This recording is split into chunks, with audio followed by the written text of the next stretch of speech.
ఇప్పుడు సేవ యోగం అవుతుంది అన్న దాని గురించి చర్చా కార్యక్రమం కుమారి గాయత్రి నారాయణపూర్, శ్రీమతి శుభప్రద హైదరాబాద్, శ్రీమతి శైలజ బెంగళూరు, శ్రీమతి మాధురి గుంటూరు ప్రారంభించవలసిందిగా కోరుతున్నాం. దీని తర్వాత ఒక చక్కటి బుర్రకథ ఉంది, ఎవ్వరూ మిస్ అవ్వద్దు. ఈ కాలంలో బుర్రకథ మనం చూడడమే అదృష్టం, అరుదు. మాతాజీలందరికీ నమస్కారం, భక్తులందరికీ నమస్కారం.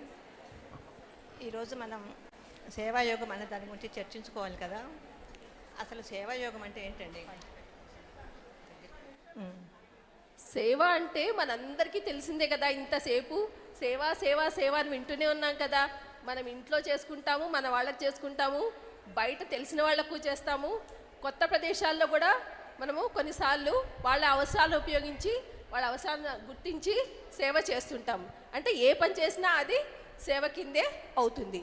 కానీ ఇది యోగం ఎప్పుడవుతుంది? యోగం ఎప్పుడవుతుంది అంటే మనము చేస్తున్న సేవ భగవంతుడు ఇచ్చిన అవకాశంగా భావిస్తూ అది భగవంతుడికే మనం అర్పించినాం అనుకోండి, అది సేవ యోగం అవుతుంది. అంటే భగవంతునితో ఏకం చేసేటట్టుగా ఉండే ప్రతి పని, అంటే మనకి కర్మయోగం, రాజయోగం, భక్తి యోగం, ఇలా ఎన్నో యోగాల గురించి మనం చెప్పారు కదా. అలా చేసి మనం చేసే ప్రతి సేవ ఒక సాధనగా మారి అది ఒక సేవా యోగంగా మారుతుందా? అంటే సేవ ద్వారా మనల్ని మనం ఉద్ధరించుకొని భగవంతుని చేరుకోవచ్చు అంటారా? అవునండి, ఇలాంటి సేవ చేయడాన్ని నేను మహాభాగ్యం అని అంటాను. ఎలా అంటే మనం సేవ చేస్తున్నప్పుడు ఎవరికి చేస్తున్నామో వారికి సంతోషం కలిగిందనుకోండి, అది మనకు సంతోషమే కదా, అది మనకు భాగ్యమే కదా. అలాగే ఈ సేవ ద్వారా మనకు కలిగే అత్యుత్తమైన భాగ్యం ఏంటంటే ఆత్మసంతృప్తి. ఇది తీసుకోవడం ద్వారా కాకుండా ఇవ్వడం ద్వారా మనం ఈ ఆత్మసంతృప్తిని పొందుతాం. ఇవ్వడం మీకు అనిపించవచ్చు, ఇవ్వడం ద్వారా ఎలా ఆత్మసంతృప్తి వస్తుంది? ఎవరైనా తీసుకోవడం ద్వారా కదా ఆత్మసంతృప్తిని పొందుతారు. కానీ ఇవ్వడం ద్వారా సంతృప్తి మాత్రమే వస్తుంది, అది కూడా ఆ బహుమతి మనం ఊహించిన స్థాయిలో ఉన్నప్పుడు. అలా కాకుండా ఇవ్వడం ద్వారా మనం ఆత్మసంతృప్తిని పొందవచ్చు. దీనికి కారణం మన భావన. ఎప్పుడైతే మనం చేసే సేవ వెనుక మన భావన మార్పు చెందుతుందో అప్పుడు ఆ పని మనకి కష్టంగా కాకుండా మరింత ఇష్టంగా, శక్తివంతంగా చేయగలుగుతాం. అలాగే ఈ సేవ చేసేటప్పుడు నేను, నాది అనే భావన నుంచి మనం బయటకు వస్తాము. మన ఆలోచన విధానం మారుతుంది, చేసే పని పట్ల శ్రద్ధ పెరుగుతుంది. అలాగే ఈ సేవ చేసేటప్పుడు టైం లిమిట్ అనేది ఉండదు. అంటే మనం మన కర్తవ్యాలను నిర్వర్తిస్తూ కూడాను సేవ చేయడానికి ప్రాధాన్యతను ఇవ్వగలుగుతాము. ఇలా స్వీయ విచారణ చేసుకోవడం వలన మనం సెల్ఫ్ డిసిప్లిన్ అనేది అలవడుతుంది. దీని ద్వారా మనం మన పర్సనాలిటీని డెవలప్ చేసుకోగలుగుతాం, చేసే పని పట్ల శ్రద్ధ పెరుగుతుంది. అలాగే కోపం, ద్వేషం లాంటి రుణాత్మక గుణాలు తగ్గి అందరి పట్ల ప్రేమ, ఓర్పు లాంటి ధనాత్మక భావాలు పెరుగుతాయి. తమో గుణం, రజోగుణం సమసిపోయి సాత్వికమైన గుణాలు అలబడతాయి. మరి ఇన్ని సుగుణాలు మనలో ఉంటున్నప్పుడు మనకి మొదటిగా లభించేదేంటి? ఆత్మసంతృప్తే కదా. మనం ఏ పని చేసినా అది స్వార్థంగా కానీ నిస్వార్థంగా కానీ అయ్యుండొచ్చు. మనకి ఎప్పుడైతే ఆత్మసంతృప్తి కలుగుతుందో, ఆహా మనకు కావాల్సింది ఇదే కదా అన్న భావన మనకు కలుగుతుంది. మరి అలాంటి ఆత్మసంతృప్తి మనకు కలుగుతున్నప్పుడు పరసేవ భాగ్యమే కదా. ఈ సేవ ద్వారా కలిగే తృప్తితో మనం విశ్వజనీన మాతృత్వం వైపు అడుగులు వేస్తాము. దీనికి ఉదాహరణగా మనం అమ్మ జీవితం నుంచి చాలా తెలుసుకున్నాం. అమ్మ దక్షిణేశ్వరంలో ఉన్నప్పుడు సదా గురుదేవుల సేవలోను, అత్తగారి సేవలోను, భక్తుల సేవలోను, గురుదేవుల శిష్యుల సేవలోను, ఇలా సదా పరుల సేవలోనే నిమగ్నమై ఉండేవారు. కాలాంతరంలో ఒక భక్తుడు, అమ్మ మీరు దక్షిణేశ్వరంలో ఉన్నప్పుడు ఎలా ఉన్నారు? మాతృదేవి, నాలో ఆనంద పూర్ణకుంభం పొంగి పొర్లిపోతున్నట్టుగా ఉంది, ఆ అనుభూతి వర్ణనాతీతం అన్నారు. అంటే పరసేవ భాగ్యమనే కదా. అలాగే కాశీలో శ్రీ రామకృష్ణ సంఘ ప్రారంభ కాలం నుండి రామకృష్ణ మిషన్ అందిస్తున్న వైద్య సేవలను అమ్మ గురించి అక్కడ తెలుసుకున్నారు. అమ్మ అక్కడ ప్రత్యక్షంగా ఆదర్శపరమైన పద్ధతిలో పేదలకు అందిస్తున్న వైద్య సేవలను చూసి చాలా సంతోషించారు. ఆశ్రమ వివరాలు అన్నీ తెలుసుకొని తమ సన్యాస శిష్యులతో ఇలా అన్నారు, ఇక్కడ గురుదేవులు నివసిస్తున్నారు, ఈ చోటు చాలా ఆహ్లాదకరంగా ఉంది. అంటే పరసేవ భాగ్యమనే కదా. అలాగే త్యాగరాజ్ అంతటి మహానుభావుడే పాట రూపంలో చాలా చక్కగా వివరించారు. నిధి చాలా సుఖమా, రాముని సన్నిధి సేవ సుఖమా. దీనికి అర్థం భౌతికమైన సంపద సుఖాన్ని ఇస్తుందా, లేక రాముని సన్నిధి సేవ సుఖాన్ని ఇస్తుందా? ఇక్కడ రాముని సేవ అంటే పూజ అని మాత్రమే కాదు, మనం ఎవరికి చేస్తున్నామో వారికి సేవ చేసేటప్పుడు సాక్షాత్తు భగవంతుడికే చేస్తున్నామన్న భావనతో మనం చేయాలి. అలా మనం చేసే సేవను సాక్షాత్తు భగవంతుడే స్వీకరిస్తున్నాడనే కదా. అంటే పరసేవ భాగ్యమనే కదా. అసలు మనం సేవ చేయాలి అనే ఆలోచన మన మనస్సులోకి వచ్చింది అంటే అటువంటి మనస్సు కలిగిన మనం నిజంగానే భాగ్యవంతులం. ఇలా మనం సేవని సరియైన పద్ధతిలో చేసినప్పుడు మన చుట్టూ ఉన్న వారిని, మన పిల్లలను ప్రభావితం చేయవచ్చు. దీని ద్వారా ఈ సేవ అనే సంపదను మనం తరువాతి తరాలకు ఒక భాగ్యంగా అందించగలుగుతున్నాం. ఇలా మనం ఎప్పుడైతే పరులకు సేవ చేసేటప్పుడు దాన్ని భాగ్యంగా భావిస్తూ పోతూ సేవ చేస్తున్నామో అది నిస్వార్థంతో కూడిన సేవగా మార్పు చెంది మనల్ని నిరహంకారులుగా చేస్తుంది. ఇదే కర్మయోగానుష్ఠానం అవుతుంది. నిరహంకారము, నిస్వార్థం గురించి మాట్లాడుకుంటూ ఉన్నాం మనం. నిస్వార్థం అన్నది ఎప్పుడు వస్తుంది? ఇప్పుడు ఈ పేపరే కింద పడింది, ఇది నా పేపర్ కాబట్టి నేను తీసుకున్నప్పుడు అది నా పేపర్, నా పని అవుతుంది. కానీ ఈ పేపర్ ఆవిడదని నాకు తెలుసు, ఆవిడ కాళ్ళ దగ్గర పడింది అది, కానీ ఆవిడ తీసుకోలేని పరిస్థితిలో ఉన్నప్పుడు అది నేను తీసి ఆవిడ అవసరానికి గుర్తెరిగి నేను ఈ పేపర్ తీసి ఆవిడకి ఇచ్చాననుకోండి, అది నిస్వార్థం అవుతుంది, నిరహంకారము కూడా అవుతుంది.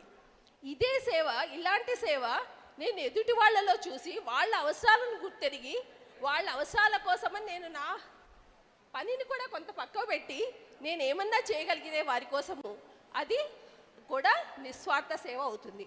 అది ఇంకా ఏమవుతుంది, నేను పనుల కోసం మిగతా అందరి కోసము చేస్తున్నప్పుడు, ప్రపంచంలో అందరి కోసం చేస్తున్నప్పుడు అది సార్వజనీనతను పొందుతుంది. అంటే నా ప్రేమ అది విస్తరిస్తుంది, ప్రపంచానికి అంతా విస్తరిస్తుంది. ఇదే మనకు రకరకాలుగా మనం ఎదగడానికి ఉపయోగపడుతుంది. అంటే మనము ఈ పనులు చేసేటప్పుడు ఇంకొక విషయం గుర్తుపెట్టుకోవాలి. ఒకటి, మనం చేస్తున్న పని నిజంగా అది ఉపయోగకరమైందేనా, దీన్ని మనం ఇంకొంచెం ఎంత మెరుగుపరుచుకోగలము, దీన్ని మెరుగుపరుచుకోవడానికి మనం ఏమేం చేయాలి. మనకు అన్నిటిలోకి ప్రతి విషయానికి శారదమ్మ జీవితం మనకు ప్రత్యక్ష సాక్ష్యం. మనం పుస్తకాలను చదవాలి, పెద్దవాళ్ళ గురించి నేర్చుకోవాలి, శారదమ్మ గురించి తెలుసుకుందాం. శారదమ్మ తన ఇంట్లో వాళ్లకు సేవలు చేశారు, అందులో గొప్ప ఏముందని మనం అనుకోవచ్చు ఒక్కొక్కసారి మనకు తెలియని విషయంలో ఆలోచిస్తే. కానీ ఆమె తన ఇంటి వారికే కాదు, తనకు తెలిసే వాళ్ళు బందిపోటు దొంగలైనా ఎవరైనా కానీ ఆమె వాళ్ళను ప్రేమతో పలకరించి తన దగ్గర పెట్టుకొని వారికి ఉచితమైన సేవ చేశారు. వాళ్ళకి ఏ అవసరాలు ఉన్నాయో అవసరాలన్నీ తీర్చారు. అంటే తన ప్రేమను విస్తరించారు. మరి గురుదేవుల విషయం వస్తే, గురుదేవులు తనకు సొంత వారే, ఆయనకు సేవ చేశారు. అందులో కూడా పెద్ద గొప్ప లేదనుకుందాం అనుకోండి. కానీ గురుదేవుల అవసరాలను ఎరిగి గురుదేవులను జగద్గురువులుగా మార్చడానికి భైరవి బ్రాహ్మణి వచ్చారు. కానీ భైరవి బ్రాహ్మణికి ఒక డౌట్ ఉండింది, శారదాదేవి గురుదేవులను ఏమైనా సంసారం వైపు తిప్పుతుందేమో అని ఆమె శారదాదేవిని అప్పుడప్పుడు బాధిస్తూ ఉండేది. కానీ శారదాదేవి ఏ రోజు కూడా దాని గురించి బాధపడక ఇంకా ఆవిడ సహనంతో, ప్రేమతో ఆవిడకు తన సొంత అత్తగారికి సేవలు చేసినట్టు, సొంత గురుదేవులకు సేవ చేసినట్టు అలాగే ఆవిడ సేవ చేస్తూ పోయింది. దాని మూలంగా ఏమైంది, అంత గొప్ప భైరవి బ్రాహ్మణే తన మనసు మార్చుకొని వెళ్ళిపోతుంది. అంటే ఆమె తన ప్రేమ అన్నది, సహనం అన్నది, సేవ అన్నది ఎవరికైనా ఆమె విస్తరింపజేసింది. ఇంకా హృదయ్ గురుదేవుల సేవ కోసం వస్తున్న శారదామాతను దుర్భాషలాడి ఎత్తి పంపించేస్తాడు. కానీ గురుదేవులను దృష్టిలో పెట్టుకొని ఆమె హృదయను ఒక మాట అనకుండా చివరికి హృదయే తన తప్పు తెలుసుకొని శారదామాత దగ్గరికి వచ్చి క్షమించమని కోరుతాడు. అంటే ఇది ఏమిటది, శారదామాత తన ప్రేమను తన సహనాన్ని, సేవను, ఆ ప్రేమను సహనాన్ని అంతా కూడా సేవ రూపంలో ప్రతి ఒక్కరికి అందజేసింది. ఒకసారి గురుదేవులు ప్రేమానంద స్వామికి ఎక్కువ రోటీలు పెట్టద్దు, అతను నిద్రపోతాడు, అతను అభ్యాసం చేయలేడు అంటే శారదాదేవి అంటారు, నా పిల్లల గురించి నాకు తెలుసు అంటే గురుదేవుని శిష్యులందరినీ కూడా ఆమె తన పిల్లలుగా భావించారు. తన పిల్లలుగా భావించి వాళ్ళ కడు పెరిగి వాళ్ళకి తగ్గట్టుగా ఆవిడ వాళ్ళను కావాల్సిన సేవలు ఎప్పుడు కావాల్సిన ఏ క్షణంలో అయినా ఆవిడ కావాల్సిన సేవలు చేశారు. మరొక విషయం ఆలోచిస్తే మాతృదేవి ప్రయాగకు వెళ్ళి అక్కడ ఉండే సన్యాసులందరూ కూడా చాలా సుఖవంతమైన జీవితం గడుపుతున్నారు. నా గురుదేవుల శిష్యులు ఎంతో కష్టపడుతూ ప్రజాసేవ కోసమే తన జీవితాలను అంకితం చేస్తారు. వారి కోసం మనం ఏం చేయాలని గురుదేవులను ప్రవర్తిస్తారు. వారి కోసం సంఘాన్ని నిర్మించమంటారు. వారి కోసమే కాదు, ఎవరైనా తన దగ్గరికి వచ్చిన వారందరికీ కూడా ఆమె సంఘాన్ని ఏర్పాటు చేయమని గురుదేవులను ప్రార్థిస్తారు. అంటే ఆమె ప్రేమ ఎక్కడికి తాగిందో చూడండి. పాశ్చాత్య దేశస్తులు కూడా ఇక్కడికి వస్తున్నారు, వాళ్ళకు కూడా ఒక రకమైన సంతృప్తి ఇవ్వాలి అని ఆమె ఆశపడి గురుదేవులను ప్రార్థిస్తారు. అంటే అందులో ఎక్కడ కూడా ఆమె స్వార్థం లేదు.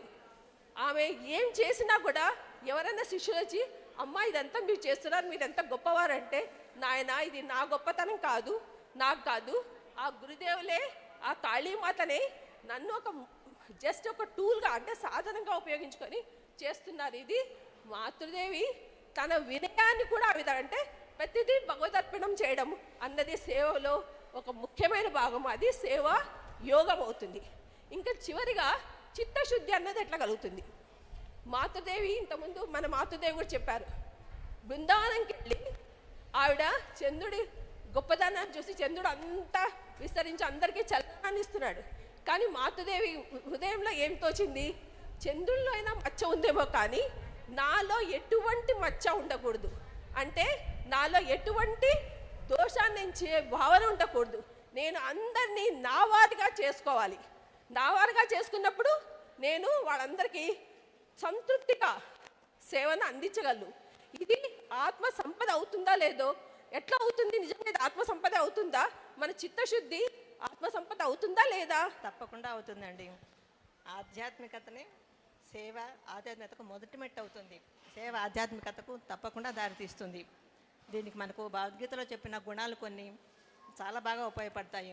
అహింస, క్రోధము, అపైశునము, చాలా మంచి మంచి గుణాలన్నీ కూడా మనకు సేవ ద్వారానే వస్తాయి.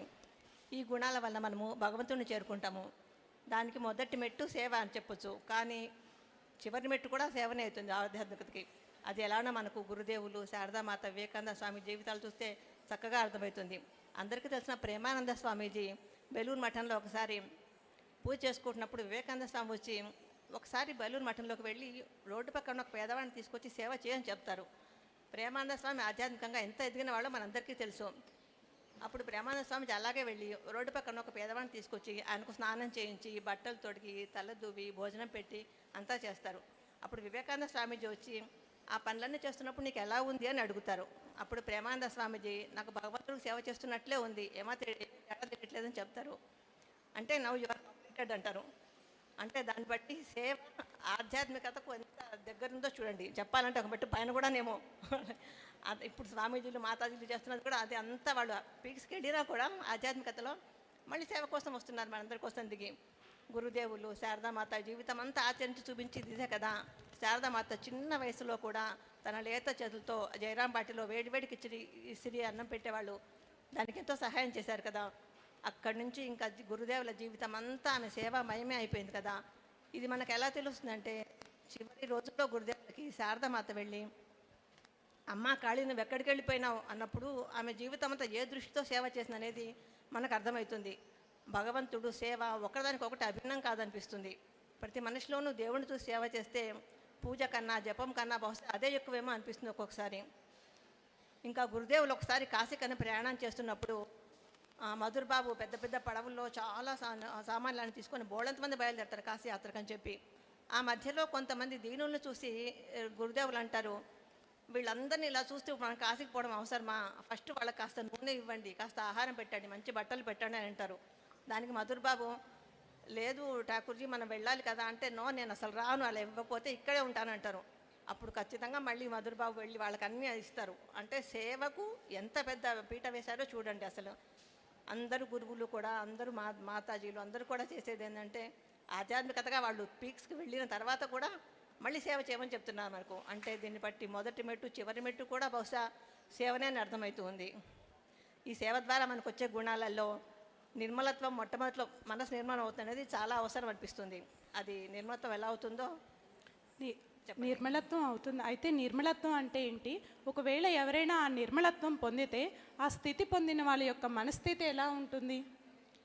నిర్మలత్వం అంటే మాలిన్యం లేకుండా ఉండటం, అంటే ఒక నిశ్చలమైనటువంటి ప్రశాంత చిత్తం, ఏ విధమైనటువంటి కదలిక లేని ఒక సరస్సు లాంటి మనసు. అలాంటి మనసులో భగవంతుని యొక్క ఆవిర్భావం చాలా స్పష్టంగా కనిపిస్తుంది. అంటే సేవ ద్వారా, నిస్వార్థ సేవ ద్వారా మన మనసు ఒక నిశ్చల స్థితికి చేరుకోవటం నిర్మలత్వం అవుతుంది. అంటే మనం నిస్వార్థ సేవ చేస్తున్నప్పుడు మన మనసులో ఉండే మాలిన్యాలు తొలగిపోవటం వల్ల మన మనసు శుద్ధమై ఆ చిత్తశుద్ధి ద్వారా మనలో ఒక విధమైనటువంటి ప్రశాంత స్థితి ఏర్పడుతుంది. అట్లాంటి స్థితిలో ఉన్నప్పుడు మన మనసులో నుండి అన్ని మాలిన్యాలు తొలగిపోతాయి. మనలో కలిగేటటువంటి తమో గుణం వల్ల, రజోగుణం వల్ల ఏర్పడేటువంటి అన్ని వికారాలు తొలగిపోయి మనం ఒక సమమైన స్థితి, అంటే ఒక పూర్ణ ప్రశాంత స్థితిని మనం అనుభవించగలుగుతాం. ఇదే నిర్మలత్వం అని నేను అనుకుంటున్నాను. మనకి ఈ నిర్మలత్వాన్ని పొందలేకపోవటానికి కారణం కూడా అన్ని సేవ చేస్తూ ఉన్నా కూడా మనం అందరూ సేవ చేస్తూనే ఉంటాం, కానీ మనలో ఈ నిర్మలత్వం పొందలేకపోవటానికి కారణం ఏంటి అంటే మనలో ఉండేటువంటి అహంకారం, క్రోధం, ఇవే కారణాలు అవుతాయి. వీటిని మనం తొలగించుకున్నప్పుడు మనం చేసే సేవ భగవత్ సేవగా మారినప్పుడు, అంటే భగవద్ ఆత్మబుద్ధితో మనం సేవ చేస్తున్నప్పుడు భగవంతునికే చేస్తున్నాం. మనం ఏ పని చేస్తున్నా అది భగవంతునికే చేస్తున్నాము. మన చేత కూడా భగవంతుడే చేయిస్తున్నాడు. నాలో ఉన్నది, సేవను పొందేవానిలో ఉన్నది కూడా భగవంతుడే అనే ఏకాత్మ భావన మనకు కలుగుతున్నప్పుడు మన మనసు ఒక పరిపూర్ణమైన స్థితికి పొందుతుందని నా ఉద్దేశం. ఇలా పరిపూర్ణ స్థితిని పొందినటువంటి స్థితిని మన మనం చూస్తాం. అంటే అమ్మ సేవకి ప్రతిమూర్తి. ఇప్పటిదాకా మనం అందరం విన్నాం. అమ్మ జీవితం సేవ ఆదర్శానికి ఒక ప్రత్యక్ష ఉదాహరణ. అట్లాంటి ఉదాహరణలో ఉన్నప్పుడు ఎప్పుడు మనం చూసేది అమ్మని మొహం చూడగానే మనకు అనిపిస్తూ ఉంటుంది. అమ్మ ముఖంలో ఎప్పుడు ఒక విధమైన ప్రశాంత భావం, ఆ శాంత భావం ఒక ప్రేమగా వ్యక్తమవుతూ ఉంటుంది. ఇలాంటి స్థితిని మనం పొందటానికి అమ్మ జీవితంలో ఉండే కొన్ని ఉదాహరణలు మనం చూసినట్లయితే, అలాంటి స్థితిలో ఉన్న వాళ్ళకి మనం చూసుకున్నట్లయితే గీతలో చాలా చెప్పబడింది సమాన స్థితిలో ఉన్న వాళ్ళ గురించి. దానిలో వాళ్ళు ఏ విధమైనటువంటి వాళ్ళు ఆత్మభావంలో స్థిరమై ఉంటారు అని. అంటే అమ్మ ఎప్పుడు సేవ చేస్తున్నా, అందరికీ సేవ చేస్తున్నా అంటే వాళ్ళ శిష్యులు అనేవారు, అమ్మ మీరు ఎందుకు మాకు అందరికీ సేవ చేస్తున్నారు, మీరు మా గురువు కదా అంటే అమ్మ అనేవారు, లేదు నాయనా, నేను మీరందరిలోనూ నారాయణ స్వరూపం చూస్తున్నాను, మీరందరిలోనూ ఠాకూర్నే చూస్తున్నాను అని అనేవారు. అంటే అమ్మ ఎప్పుడు సేవ చేసినా అది అంతా భగవదారాధనగానే చేశారు. అలాగే అమ్మ మనసులో ఎప్పుడు కూడా భేదభావం అనేది ఎప్పుడూ లేదు. అలాగే అమ్మ మనసులో ఎప్పుడు ఎవరి మీద ద్వేషం కానీ ఇది కూడా లేదు. ఎందుకంటే సురభాల, రాధ ఎప్పుడు అమ్మని వేధిస్తూ ఉండేవారు. అలాగే అమ్మని శిష్యులందరూ కూడా జగజ్జనినిగా, గురువుగా ఆరాధించేవారు. అయినా వాళ్ళు సురభాల, రాధని ఎట్లా ప్రేమించి వారి గురించి వాళ్ళ శ్రేయస్సు కోసం ఠాకూర్ని ప్రార్థించేవారు, అలాగే వారి శిష్యుల గురించి కూడా శ్రేయస్సు గురించి ప్రార్థించేవారు. అంటే అంత ప్రశాంత స్థితిని, ఏ విధమైనటువంటి భేదం లేనిటువంటి ప్రశాంత స్థితి, పరిపూర్ణ మనస్తత్వాన్ని, నిర్మలత్వాన్ని అమ్మ సాధారణంగా రోజు చేసే సేవ ద్వారానే మనకు తెలియజేశారు. అంటే సేవ యొక్క ఉత్కృష్ట ఉదాహరణ నిర్మలత్వం అని మనం తెలుసుకుంటాం. అంటే ఇప్పుడు మనం చేసుకునే ఈ చర్చ ద్వారా మనకి వచ్చింది ఏంటి అంటే, సేవ, నిస్వార్థ సేవ ద్వారా మనలో ఉండే మాలిన్యాలను తొలగించుకుంటూ మన మనసుని శుద్ధం చేసుకుంటూ, తద్వారా మన మనసులో ఉండే భగవంతునికి సేవ చేస్తున్నాం అనే భావన స్థిరం చేసుకుంటూ భగవంతుని వైపుగా చేరే ఒక ప్రయాణం, ఒక సాధన అని మనం అనుకోవచ్చు.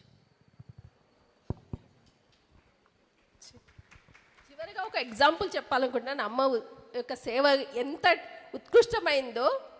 అమ్మ నవరాత్రుల్లో అగ్నుల మధ్యలో ఆవిడ తపస్సు చేస్తారు. సూర్యోదయం నుంచి సూర్యాస్తమయం వరకు ఆవిడ నిరాహారంగా, నిర్జలంగా, అంటే నీళ్లు తీసుకోకుండా, ఆహారం తీసుకోకుండా జప ధ్యానాలు చేస్తారు. ఆవిడ ఎవరి కోసం చేశారు? ఎంతోమంది శిష్యులు, గురుదేవుల శిష్యులు, నా శిష్యులు అందరూ కూడా మంత్ర దీక్ష తీసుకున్నారు. వాళ్ళు ఏదో కారణాల మూలంగా మంత్రం దీక్షను పరిపూర్ణం చేసుకోలేకపోతున్నారు. అలాంటి వాళ్ళు ఎటువంటి కష్టాలు పడకుండా వారి కోసం నేను ఈ దీక్షను చేస్తున్నాను అని అమ్మ పలికిన పలుకులు ఎంతటి పరిపూర్ణమైనవో, ఎంతటి ఉత్కృష్టమైనవో మనం చెప్పుకుంటూ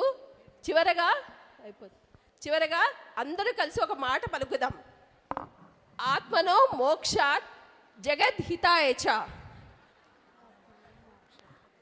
తెలుగులో అట్లా, ఆత్మనో మోక్షాత్ జగద్హితాయచ అంటే జగత్తుకు సంబంధించిన ఏ హితమైనా మన ఆత్మకు సంతృప్తి, చిత్తశుద్ధిని కలుగజేస్తుందని అమ్మ మాటల ద్వారా అమ్మ ఈ అవకాశం ఇచ్చిన మా అందరికీ కృతజ్ఞతలు మేము అమ్మకు చెప్పుకుంటూ, మాతాజీలకు అందరికీ కృతజ్ఞతలు చెప్పుకుంటూ మేము సేవా యోగం గురించి చక్కగా చర్చించారు.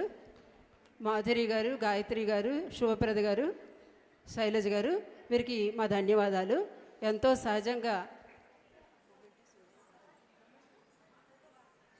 సహజంగా పరసేవ చేయటం ఒక అలవాటుగా చేసుకుని దాన్ని నెమ్మదిగా ఎలా ఆధ్యాత్మిక సాధనగా మలుచుకుని చిత్తశుద్ధిని పొంది భగవంతుడి ప్రాప్తికి ఒక మార్గంగా చేసుకోగలమో అన్నది చాలా చక్కగా వివరించారు.